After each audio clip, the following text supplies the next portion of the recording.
Bilasizmi, Drakula vampir emas edi. U undan ham qo'rqinchliroq edi.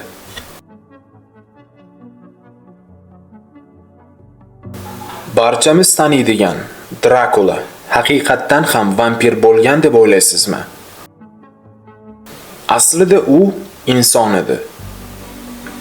Uning ismi Vlad Drakula.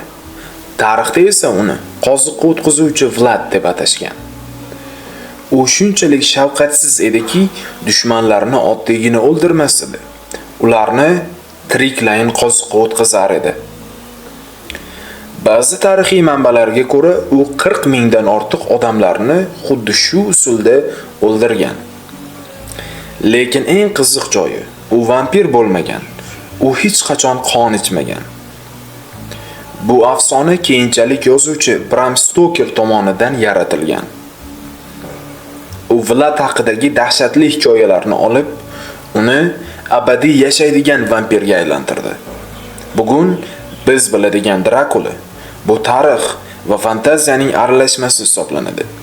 Demak, savol: eng qo'rqinchlisi qaysi? Kinolardagi qon ichadigan vampirmi yoki haqiqiy inson?